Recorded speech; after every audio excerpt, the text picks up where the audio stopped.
friends and show me something new. Hey yeah, it's a hell of a time. This world's insane, but we gon' be alright. Pretty much every client out there has an idea for a look that they want. When you ask them to describe it, they'll usually give you movie stills or a link from a YouTube video, which makes look recreation an important skill set for you as a colorist. It is extremely intimidating, and most of the time you wouldn't even know where to begin. So in this video, I'm gonna demonstrate a beginner's approach, so maybe you can catch some of the mistakes that you might be making, and then I will show you the pro's approach when doing look recreations. Now, what will be very helpful is that if you have any suggestions for the common mistakes series, drop a comment below. Also, if you want to make your projects look and feel big budget, then I put together a live 1-hour free webinar that's taking place next Monday on November 8th at 11 a.m. Pacific time. Plus, by signing up, you will be automatically entered to win my freelance colorist masterclass. I will be picking 3 winners at the end of the training. So click the link below to join, and I will see you in the live training. If you guys appreciate the content on this channel, then do me a favor, pause this video, smash the like button so it can reach more people, so we can help more people. Subscribe to the channel if you haven't already. Hit the bell icon so you can be notified when we put out new content. Follow me on Instagram for more behind the scenes and fun stuff. And let's roll the intro.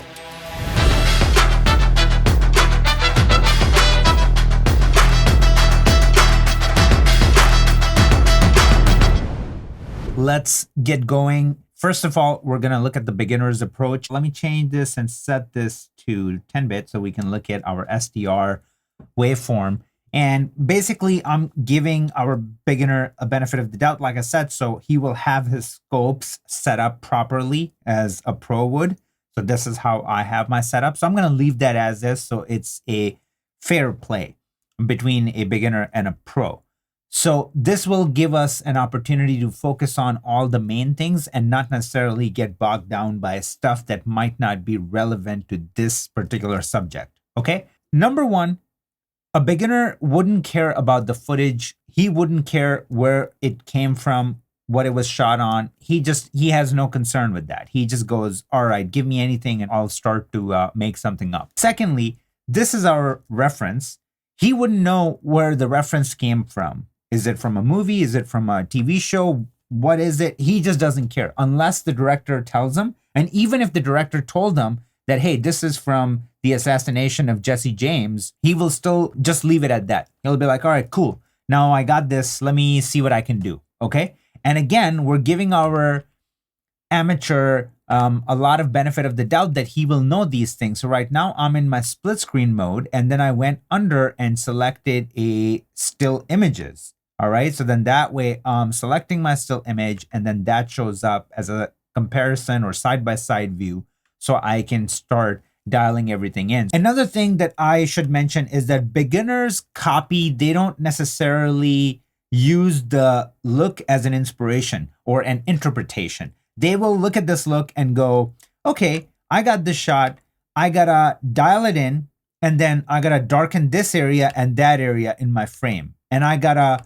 take this chair and turn it into this color so it matches. And I gotta take the skin and desaturate it and bring it over here. So they will literally look at this and start figuring out ways to 100% copy the look. So it's just a carbon copy of this image, which in theory might sound great, but it is absolutely the opposite approach, okay? So I'm taking my time telling you these things before we even jump in, because then when I'm gonna start grading like a beginner, you will know exactly what I'm talking about, okay? So let's just do that now.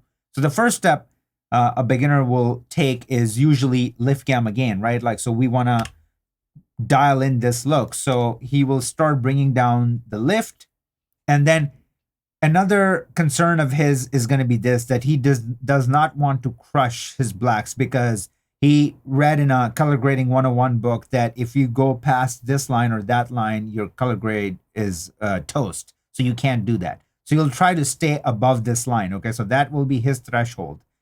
He doesn't want to go beyond that point. Then he's going to take his gain and he's going to lift it up. So he's going to try to get as close as possible to what's happening here. And then he's going to try to bring his lift down and see now he's not going to go past this point because he doesn't want any colors or anything to clip. So he's just going to kind of park it right there, you see? And we are way off in terms of the contrast. So then he's going to take his gamma and he's going to bring it down. And this is me, again, giving him the benefit of the doubt that he will know how to get these parameters to get close to what he's going for. He's going to raise his gain again and keep it somewhere around here. And this is the extent of like the main contrast changes that a beginner will make, okay? So, you know, doesn't look terrible, right? Where he started to where he ended up without knowing which camera was shot on and everything. Here, another thing the beginner will do is like they will never touch the offset or printer lights. They just think that they don't even know what this is. So they only use these controls right here, okay? So let's say he takes his gain. He thinks that, okay, the image is really warm. I want to cool it off. He takes his gain and he starts bringing it down. And obviously he's going to be lacking on the accuracy a little bit because it takes an expert's eye to understand exactly where everything is sitting. A pro will look at this image and break it down into highlights, midtones, and shadows and know exactly which color needs to come out from which like section, if you will, okay? Amateur won't do that. So he'll just park it somewhere around here and he'll go, okay, we're getting close. And then the next thing he's going to do is go under saturation and start dialing it back. So, so far so good, right? Like not bad. You're kind of looking at it and you're going, dude, I mean, amateur is kind of killing the game here. Like it's not bad at all. And that's true. But wait, what happens next? Then he's going to create a new node. And here's the thing. Because beginner's approach is reactive, he will go through the entire grade as like he's stumbling over and trying to catch himself before he falls. That's always the approach when you're a beginner, right? Like I've been there. So when you're grading, you don't necessarily have a game plan. So what I mean by that is that next thing he's going to do, we already talked about it, that he's going to copy the grade instead of like creating, you know, an interpretation of like what this look is and then building on top of that. So he's going to go, all right, this is dark. I need to do the same thing in my image. So, you know, that's where the window comes in. And he'll go in there, create a window.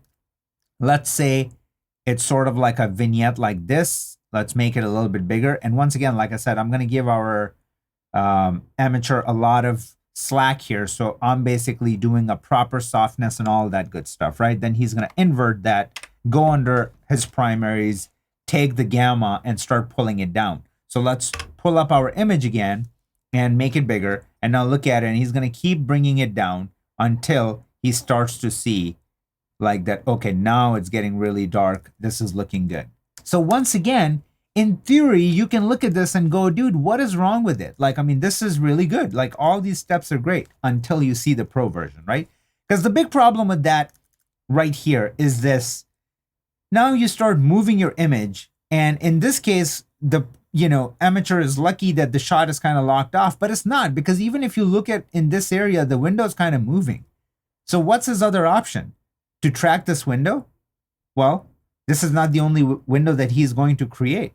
All right, because that's the thing, right? The next thing that he's going to do is this. And once again, he's stumbling through the entire grade. Now he's looking at it and going, there's still tons of saturation. I want to take this chair and I want to turn it into this. All right. And that is literally the ultimate rookie mistake that I see day in and day out, even in our FCM challenge that we hold weekly, where people, when we do look recreations, they just try to take any object in the image and start swinging the hue and try to like get it into like some weird world where it doesn't belong, right? So this is a leather chair with this, nice brown, dark brown color. It needs to live in that, right? So what they will do is this. Go under qualifier. A beginner will always use qualifiers and windows over HSL curves, okay? So they're going to go and select this and then Shift H, and obviously their knowledge is going to be so limiting to like how to control this. They're going to leave it as is, their qualifier. But again, let me just help them out a little bit. So try to like bring this close, move it around so we only select the couch or majority of the couch, something like that.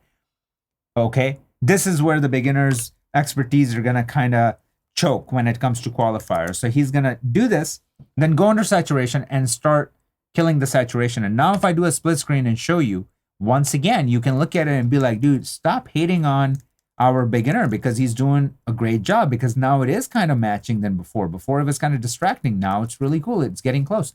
He's going to take it a step further. He's going to double down on this, and he's going to go under his gamma and start bringing in more of this sort of like a green that we see. See like how close it is now? Like look at this to that. So this is what, see? So the beginner will do this, and once again, if you just look at it and kind of go, dude, I kind of like it. This is cool. Well, what's not cool about it is this. In an actual grade, your shadows won't just turn weirdly like gray in the middle of your grade, okay? Like look at what's happening here. Look at what's happening around the face, right? Look at what's happening here, like around the chin. It's all of it, okay? Like forehead, it even cracks around here, right? And the worst case is like when I do a playback, you're gonna start seeing a lot of chatter, right? There's a lot of chatter just going on, you know, and that's basically our key being dirty. So like if I play it, you see all of this? This is all the gunk that's gonna be more and more visible the bigger the screen is that you're viewing this content on, okay? And don't forget, this is one of the many shots that's going to make this scene or this entire short film, you know, or whatever type of project this is. So a beginner won't think about those things. So let's go back to our hero frame. And once again, I'm giving our beginner a lot of credit that he will know about the hero frame and all that good stuff. And then after that, he's going to do this. He's going to look at this frame again and go, all right, you know what? I still need to bring this area down so it matches this right here. And I want to take some color out of this painting. Okay? Like this painting has some colors that this red and all these colors that we don't have in this frame. So I want to take that out so it gets even closer. So if anybody watching this kind of going, all right, dude, now you're kind of pushing it. I promise you, if any of my FCM members are watching, and if you guys have done this, what I'm talking about, drop a comment below, let people know that this is a real thing. And this is not to put anybody on blast, but just like literally talk about the things that, you know, would happen when you're starting out as a colorist. So then they're going to take this, add some softness, right? And go under their primaries again and take their gamma and start pulling it down. I am making all these changes in a subtle way, so it's still pretty. And I promise you, when I post this on my Instagram, you know, as a tri-stack between pro and beginner, I can tell you right now, there's going to be tons of people saying that they like the beginner version because I'm doing justice. I'm still creating a good look, even as a beginner. I'm not just like roughing it and doing what I did with the Power Windows episode between beginner versus pro, because that was just like, I took it to a comical place. And obviously you guys hated it. And now I watched the video and I hated it too, because what the hell was I thinking? So here I still want to keep it true, but just show you the difference in the process and the approach, so then you can make a better decision as you know you move along in your color grading journey. So this is where we're at, right? Like now he brought this down, he's going, okay, wow, this is like looking really close to what's happening here. So I'm like really happy with all of those things. What do I got to do now? So like I said, I want to bring down the colors here. So beginner will create another window. So another node, another window, click right here. And now he's going to go around here. Actually, you know what? He's not even going to do this. He's going to do one of these windows because that's a lot better for our frame back here, right? So something like that, bring it close. And guys, I'm not making this thing up, okay? This is real. And then he's going to go in here, grab the saturation and pull it down, right? So like now, if I do this to this, I'm going, all right, cool. Like, yeah, these colors were unnecessary. But what happens now if I do a playback? It's moving all over the place. So he goes under tracking and he tracks forward and backwards, right? So he goes, all right, perfect, I nailed it. Everything is being tracked, it's great. Again, let's not lose sight of this is only one shot. We're working on one shot. We have to work on the entire picture, okay? Entire commercial, whatever have you in a day. Let's just say this is a music video. We have one day to grade the entire thing, and the entire thing has 180 shots. This is shot number 1, okay? So all this work that the beginner is doing, like all these windows and qualifiers, he has to mimic that when you cut to a wider shot or tighter shot, whatever comes next, all right?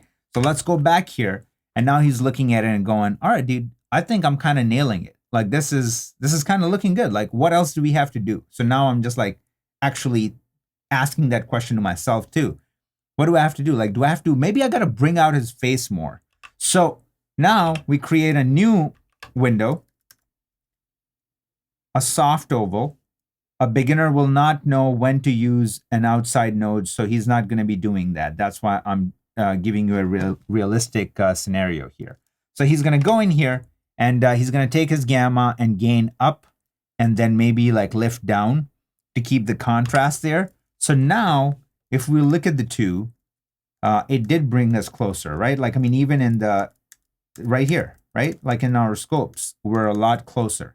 So if I do this, and if I start pulling this out, at a first glance, not bad. Like the beginner didn't do a terrible job. Now, I was being very gentle and swift with my moves, like all the changes that I was making. Obviously, if you're a beginner, you won't be doing that because you wouldn't know how to be gentle with certain tools. Like beginners usually tend to push it too far, and everything just kind of looks muddy and weird because they don't necessarily know. They haven't developed the taste bud yet when it comes to color grading, right? So like they just don't know what's tasteful. So they're kind of going all over the place. Whereas in here, we still did a pretty good job as a beginner, right? Let's run through it really quick. He didn't know anything about the camera. He was more reactive in his approach in terms of proactive. So he started with like, all right, let's just throw something on here on the canvas and see what happens. He didn't do any due diligence or research about the image that he was working with. So he just kind of threw himself in and just, you know, took it one step at a time. He created a window. He is not using parallel nodes. He does not respect the node tree structure because that doesn't matter. He has limited information. So here he creates some qualifiers, introduces a lot of chatter in our footage, and then he goes in and creates another window to again try to copy this look instead of like using it as an interpretation and like building his own flair on top of it. Then he goes in and desaturate and take out any colors that do not exist in this frame. And then he finally creates another window on our guy in the middle and then just pulls them out. And once again, this window is not tracked, but we're lucky that there's not tons of movement here. But if there is tons of movement, then he has to track all his windows. So that's how a beginner will approach look recreations. Now let's check out the pro approach. All right, so here comes the pro version. I'm gonna move on to another version in here by hitting Command Y for a new version. And so we still have our beginner version. This is our pro version. And here, what I want to do is the first thing the pro would do is ask the editorial department to send him the camera specs. So he knows exactly what he's working on. So he figured out what camera it is. It is shot on Arri Mira, which is not Arri Alexa. But in here, if we apply the color space transform, we know we only have Arri Alexa available, but not necessarily Arri Mira. So what do we do in that case? So first thing that he will do is like go online, read the white paper, and try to understand that, okay, if we only have Arri Log C to Rec. 709 LUT available and resolve, can that be applied to Arri Mira? And yes, it says right here. The Arri Alexa Rec. 709 LUT can be applied to these cameras. Alexa, Alexa XT, SXT, Amira, Alexa Mini, and the list goes on, okay? So now he knows exactly that he will be okay when he applies that LUT to get the proper Rec. 709 conversion. Next question he's gonna ask is that, hey, where is this reference from? So, okay, this reference is from the assassination of Jesse James. So then the next move is gonna be to pull up that movie and look at some other stills in the same world too, to just get a better sense of like, what is this look about? A pro will always look at look recreations as a whole. Like, what kind of mood are they trying to create? Like, what environment was that look created, you know, to evoke a certain emotion? So now we're looking at the assassination of Jesse James. We're looking at all these frames, and our frame is right here. So when you click on it, you want to look for a few things. Format, it says 35 millimeter film. So it was shot on film. It doesn't say digital. If it said digital, then it was shot on digital, okay? So as soon as we see that, okay, interesting. If it's shot on film, now I need to know the next step is which negatives did they use and which film print they used when it was projected, right? So now I go on shot on what? And I type in the assassination of Jesse James, all right? And now I come down here and boom, all right? Bingo, I got all my information. If it's shot with these Kodak Vision 2 film stocks, so we have the 5212, 5217, 5218. The reason why there's multiple is that for different scenes, for different like nighttime, daytime, they use different stocks, right? So we got all of that information right here. Plus, we even know the film print stock, okay? So they used the Fujifilm 3513, which is an interesting choice. And that's one of the things that I learned about Roger Deakins, that he loves to mix and match. So, you know, they're shooting, the negative is Kodak, but then the positive film print is Fujifilm. So kind of just making a very cute baby, you know, when you mesh Kodak and Fujifilm together, okay? So once the pro knows this information, the next thing is going to be to evaluate what are my options here. How can I achieve that look? Another thing a pro will do is drop on a color palette or effects to analyze the image further. Let's just look at these colors. I mean, this is a borderline monotone image, okay? Like, we got good blacks, but they're lifted quite a bit. Like, look at it right here. Nothing is touching the bottom, right? Our highlights are super protected, and that's Roger Deakins' style. All his stuff lives right here in the middle. But according to his standards, this is even kind of contrasty, but still has a lot of breathing room, okay? White balance is pretty well balanced, but we do see that everything is living on the top left quadrant, okay? And it's a little bit on the warm side, right? Because if I go under my global offset and I start moving it down, like, you know, I can really just even it out, right? So like now if I do before and after, like we're making it, right? We're balancing it out. And somebody can say, well, the bottom is like now, you know, out of whack. And that's really easy to fix. Like we can just do that, right? I'm just looking at the scopes and trying to like dial it in. And just like that, we cooled it off and like we're bringing it, like we're making it more neutral, right? Like all of that is coming up, but obviously that's not what we want to do. So I'm going to reset those two things, the changes that I made. So now we're back to our default and we're looking at these colors. So once the pro has all this information, now you might be going, dude, are you really serious that a pro will spend this much time on these things? Yes, because right now I'm announcing all these steps to you, so it's taking longer. But if I am grading, all these steps take seconds. I'm already there looking at all the information and then I'm just hitting the ground running, okay? Now let's go back to our image. Let's find the hero frame. 104 right here. So that's my hero frame. So now time to assess our options. And one of my options professionally, if I'm working on this, would be this. I want to get those negatives and positive film prints in here. So what are my options? One of the options that I can use, I'll have a couple of, nodes to give me a buffer, and then I can go right here and look up Look Designer 2.4, and I'm assuming that Look Designer will have both the negative and the positive LUTs that I'm looking for. So right here, I can just choose the Rec 79 ODT, and here I can choose RE Alexa, and already I got the Rec 709 conversion built in here. So technically, I don't even need this. But now what I can do is go under my negative, go under negative stock, and start going through all these stocks. And I'm looking for 5213, right? Like was one of them. So let's go and check it again. 5217, 5212, 5218. So, okay, not 5213. So we have 52. All right, so we're missing all of them. But what if we go to Gen 2 and now go through these? So we got 5213. Are they using 5213? So basically, we still don't have these. That's a tricky one that they use. So we have like every other one, but not the ones that they're using. So in that case, okay. So in that case, we have to figure out a way to kind of get that look DNA in a different way. Because what we can do now is that we can go under our print stock and we have the 3510, right? The Fuji 3510 that they used. If I'm not mistaken, it's 3513. Jesus.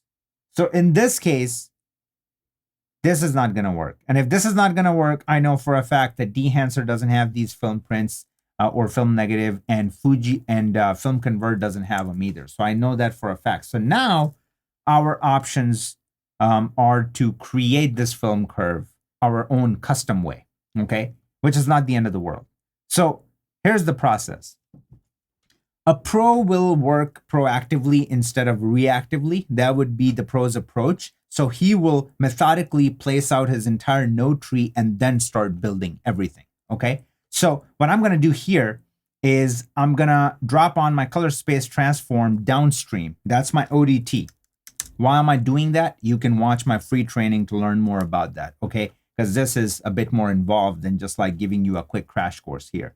So I'm gonna go in here and say, input color space is RE Alexa, gamma is log C, give me a Rec 709 conversion, and output gamma is gamma 2.4. As soon as I do that, now I got the Rec 709 conversion, okay? And we're in a good spot because we can do a lot of push and pull. Our image has a lot of, give on the bottom and the top end.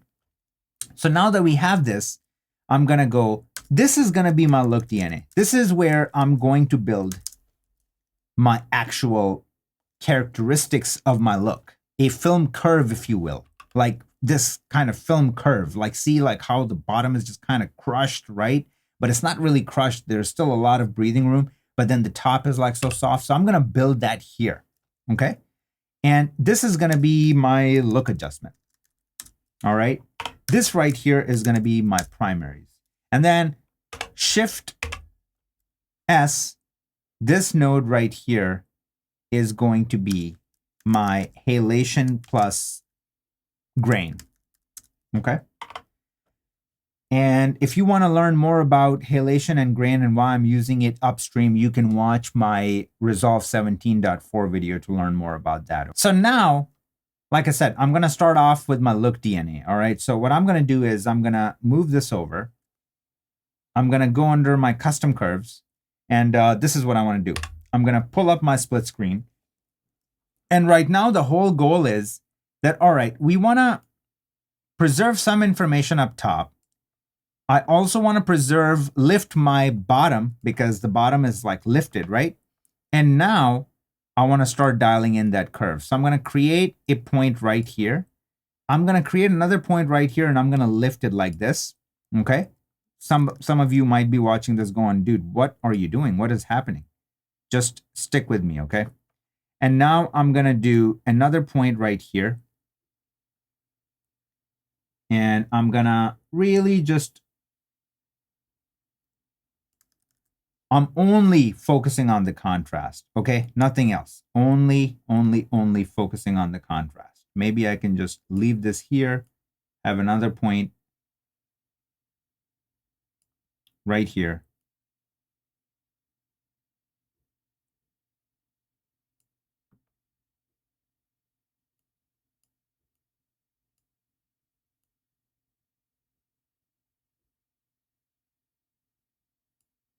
Okay. So if overall contrast, we look at it, you see what I mean? We're sort of like in that ballpark, yet our image has so much punch, right? That's the thing that the rookie's image was missing.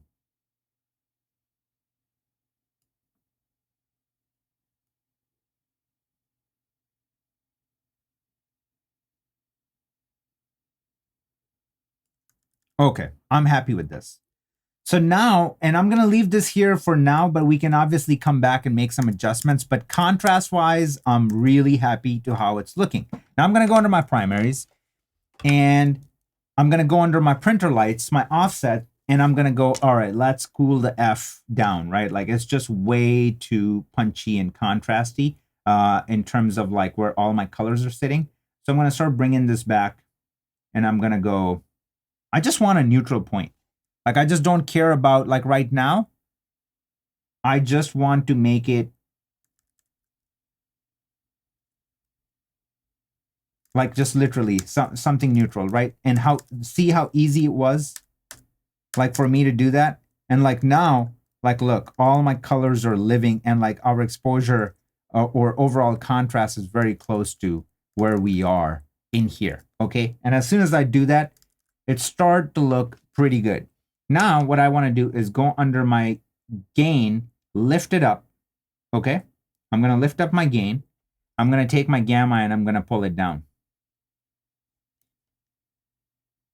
All right? That's going to make sure that my image doesn't look thin, right? It still has like a lot of like that film curve that, you know, we see in this image right here. So that's not looking bad at all. Now I'm going to take my gamma and I'm going to pull some of the warmth out using my gamma, okay?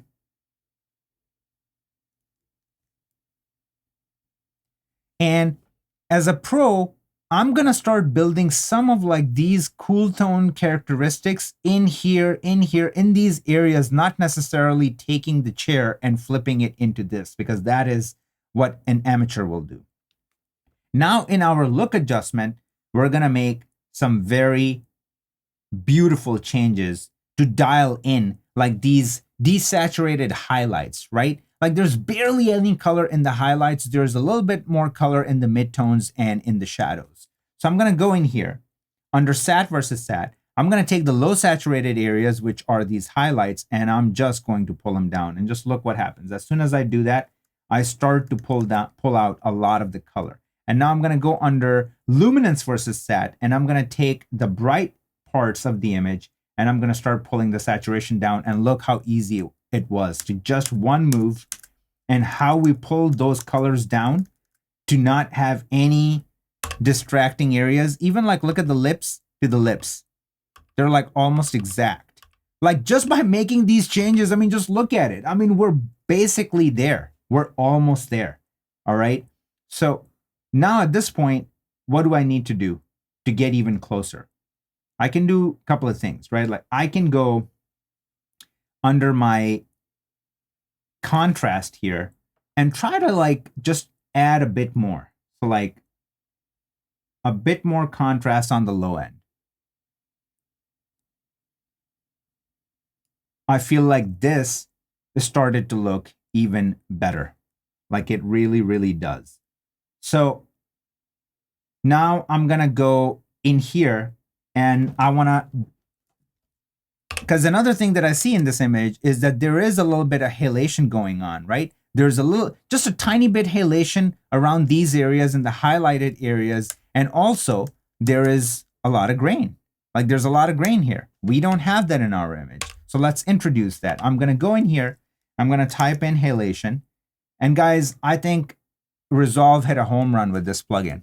I think this is just straight out fire. Okay. It's absolutely insane once you get a hang of it a little bit. So as soon as I drop it off, it just does too much. The thing is, I don't want to take away from the strength of this plugin. I don't want to take away the threshold. I don't want to change any of that. All I want to change is when I turn it on and off, I just want to take out the saturation. And let's see what happens. All right, so I'm going to do just that. I'm going to go under saturation and I'm going to start dialing back. And guys, look at it.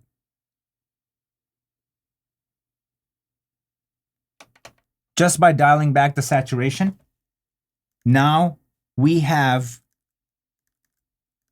only this bleach bypass like effect, which is very natural and is giving us a similar thing that we're feeling here right around the edges in our highlights. This looks absolutely beautiful. I want to leave that in. All right. Now we might want to bring the threshold or our strength down just a touch, right? Because I'm just like looking at his face to here. I want to bring the strength down just a touch.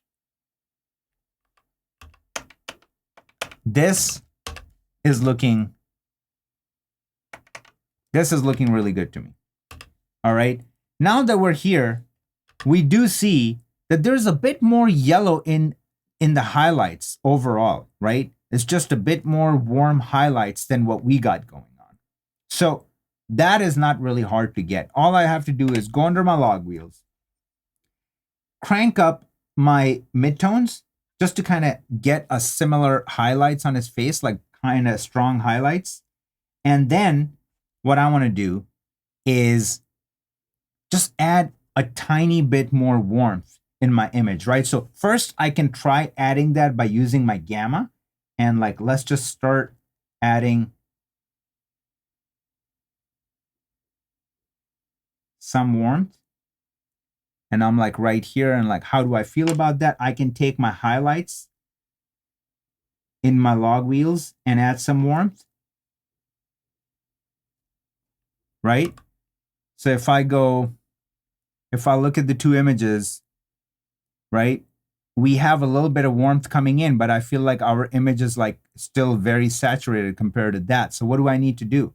I'm going to go under my look adjustment. I'm going to take my color boost. I'm going to keep cranking it down.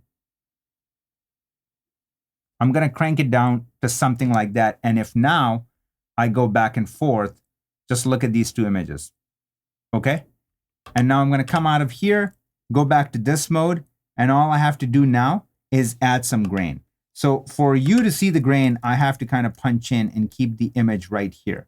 So first, when you turn this on, it's super, super heavy. So we're going to have to dial that back quite a bit. I'm going to bring the strength down to around 0.1.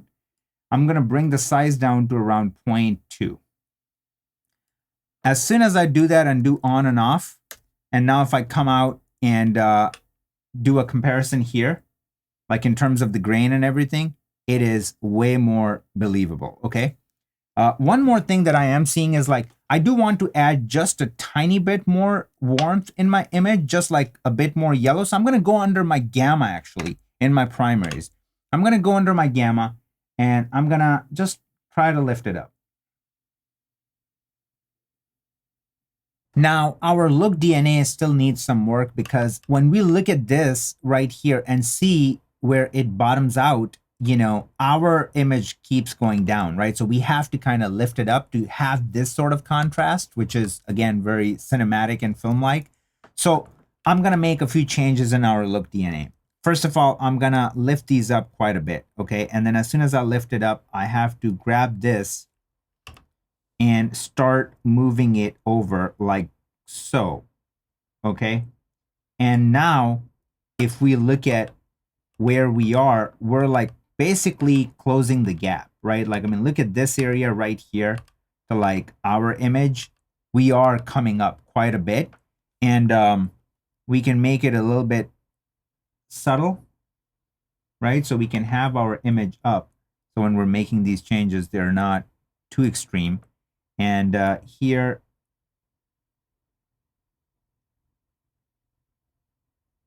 I can bring this up like that. And now, if I look at the contrast, even just like, see like how his pants are like so lifted and they're not pure black. And now our pants are starting to do that. I mean, just look at how much difference this one node is making. Okay. So like now we started to do that. Overall, what I'm seeing is that our image is still way more saturated. See right here compared to this right there.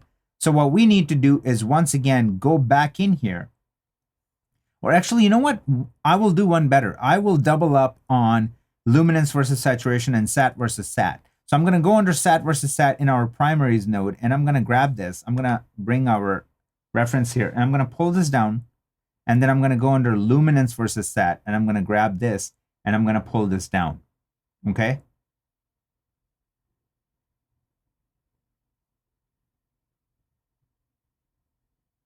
Does something like this. And now overall, like I said, if I go under my log wheels, my image is just missing a little bit more warmth, like literally what I just did. I just took my midtone and I just like cranked it up a little bit. Okay, not too much. I don't want to overdo anything. Just even something like this. And now if I go before and after between the two, I can actually take my midtone and bring it down a little bit. I don't want to overdo it. And if I do before and after between the two, you started to get, like, look at it, right? Like saturation wise, we're almost there. We're living in the same quadrant. In terms of our bottom, we're right there. In terms of our highlights, we're right there, right? Like our overall contrast, when we pull up the two images next to each other, I mean, just look at it. We're basically practically there. We can still take our midtones and crank it up a little bit if we really want to match the intensity on the other shot, and we can take our highlights and do the same. But personally, I would keep it somewhere around here, because at the end of the day, like I said, it's more about how the feeling that we want to get between the images, right? Like interpreting the images instead of like just replicating the images. And one more thing that I will do now is that final step will be a pro will start broad and then narrow everything down. So now when I look at this image, right, I go, this area is not really serving me, doing anything for me. So if I pull this down, if I bring the brightness down here, the focus will automatically go there, which means what? I will create a node here. I will do a gradient window, and I will go something like this. I will hit Shift H so we can see what we're grabbing. Back to the window, pull this back, something like this. And now I'm going to go under my primaries. I'm going to take my gamma and I'm going to pull it down. Okay. How much do I want to pull it down? It's up to me. So if I go this far, I think that's maybe a bit much. And I also want to go back in my softness, and I want to kind of pull it back because I don't want it to affect my dude at all. So even something like this. And this is basically take it or leave it. This is not necessary, but I personally feel like it helps the image, and it won't matter, right? Like the way these windows work, gradient windows are perfect. They don't affect your image at all. They just blend in, okay? And now if we just go between the two, back and forth, you can see how far we have come and the image that we created and on how many levels it is matching exactly to what this is, but it still has our own flair. It still speaks like I took something and then I made it mine, right? Compared to just like I copy pasted these grades, because I still look at it and I go, mine has a little bit more of a steely look than like this overall warm look that we see here. So one way to actually get that is to take our gamma and start adding some of that, right? So like take out the green so much and add a bit more of like the warmth. And now even in the skin, and even like I'll add a little bit more. So like now if I look at it, we have a very similar vibe, even better than before, right? So I can take this and start going through it, and like you can look at it and it's almost the same, but still very different. It has its own flair compared to just like literally mindlessly copying the grade. And when it comes to look recreations, it's all about that. Do your research, figure out a plan, find the best solution, the most effective solution that can be applied to the entire scene or the entire project, and then attack it. Okay? Start broad and then narrow it down. So that's what happened here. So if I go back here, now let's just break it down. So we started with the Rec. 709 because we figured out other ways that just weren't going to work. So we had to build our own look DNA. We used custom contrast to dial in the contrast. Then we did our primaries to just balance everything out. Look adjustment took out all that color by showing you unique techniques. and then we added the halation and grain, and it just like really helped pull everything up. And now halation can use maybe a little bit more work but I personally feel like we're very close because there's a little like nice glow and halo going on here, and we're creating a very similar thing here by using our halation.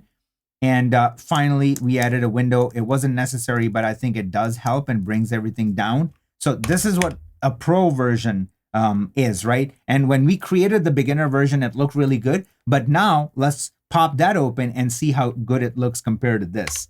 So here's our amateur version. So this is our beginner version. This is our pro version. All right, beginner, pro, and I'll do you one better. We'll just do, we'll do this. We'll save the beginner version, and we're gonna open this up and select all three of these. So this is amazing, right? I'm gonna hide this, and I'm gonna move this over. So this is our, actually, let me do this. There you go. So this is our reference. This is our beginner version. This is our pro version. And just look at how gorgeous this is. This looks like a photograph shot on film. And this was created right in front of you without any LUTs at all.